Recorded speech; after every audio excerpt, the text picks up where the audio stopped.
Hi friends, welcome to my channel. ఈరోజు village స్టైల్లో నాటుకోడి కూర ఎలా చేయాలో చూసేద్దాం రండి. ముందుకల మన ఛానల్ని ఫస్ట్ టైం చూస్తున్న వాళ్ళు ఎవరైనా ఉంటే ప్లీజ్ సబ్స్క్రైబ్ చేసుకోండి.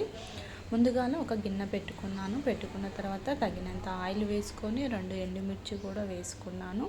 అలాగే కొంచెం జీలకర్ర కూడా వేసుకున్నాను. తర్వాత కట్ చేసి పక్కన పెట్టుకున్న ఒక పెద్ద సైజు ఆనియన్ కూడా చిన్న చిన్న ముక్కలుగా కట్ చేసుకొని వేసుకోవాలి. అవి మొత్తం ఫ్రై అయిన తర్వాత కొంచెం పసుపు వేసుకున్నాను. ఆ పసుపు కూడా కొంచెం స్మెల్ పోయే వరకు కూడా ఫ్రై చేసుకున్న తర్వాత కొంచెం అల్లం వెల్లుల్లి పేస్ట్ కూడా వేసుకోవాలి. అదే ఈ నాన్ వెజ్ సంబంధించి వండుతున్నాం కాబట్టి నాన్ వెజ్ కూరలోకి అల్లం అనేది కొంచెం మంచిగా వేసుకుంటే టేస్ట్ బాగుంటుంది.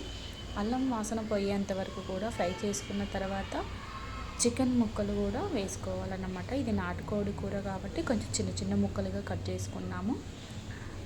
చికెన్ ముక్కలు వేసుకున్న తర్వాత వాటిని ఒకసారి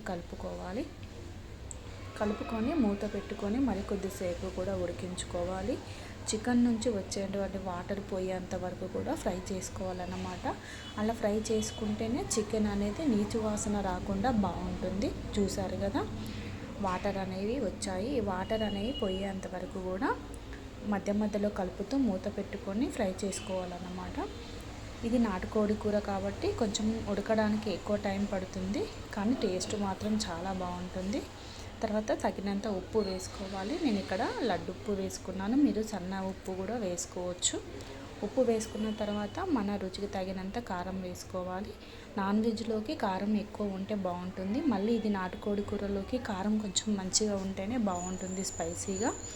కారం వేసుకున్న తర్వాత ఒకసారి కలుపుకొని మూత పెట్టుకొని మరి కొద్దిసేపు ఉడికించుకోవాలి. చూసారుగా, ఉడికించుకున్నాం. కారం వాసన పోయేంత వరకు కూడా కొంచెం ఫ్రై చేసుకోవాలి, మధ్య మధ్యలో కలుపుతూ. చూసారుగా, ఇలా ఆయిల్ పైకి వచ్చేంత వరకు కూడా ఉడికించుకున్న తర్వాత మన కోడిలో వెళ్ళినటువంటి కాజం అనేది ఇప్పుడు వేసుకున్నాను. ముందుగా వేసినట్లయితే అది మొత్తం ముక్కలు ముక్కలుగా అవుతుంది కాబట్టి కూర అనేది కొంచెం ఫ్రై అయిన తర్వాతనే వేసుకుంటే బాగుంటుంది. ఇలా వేసుకున్న తర్వాత ఒకసారి కలుపుకొని తగినంత వాటర్ పోసుకోవాలన్నమాట. మనం పులుసు ఎంత క్వాంటిటీలో కావాలి అనుకుంటే అంత పోసుకోవాలి.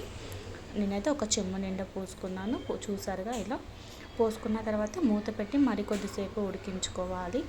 ఆ వాటర్ అనేది కూడా మొత్తం ముక్కకు పట్టి ముక్క ఉడికేంత వరకు కూడా ఉడికించుకోవాలన్నమాట. మధ్య మధ్యలో తీసుకొని ఒకసారి చూసుకుంటే సరిపోతుంది. చూసారుగా, ఎలా చిక్కబడిందో మొత్తం వాటర్ అనేది.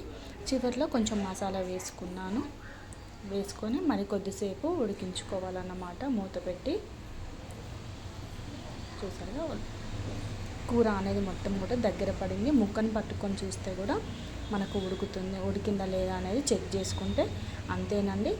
పల్లెటూరి స్టైల్లో చికెన్ కర్రీ, నాటుకోడి కూర చాలా బాగుంటుంది. ఇది వేడివేడి అన్నంలోకి కానీ రాగి సంగటిలోకి కానీ చాలా బాగుంటుంది. తప్పకుండా ట్రై చేయండి ఫ్రెండ్స్. అలాగే మన ఛానల్ని కూడా సబ్స్క్రైబ్ చేసుకోండి.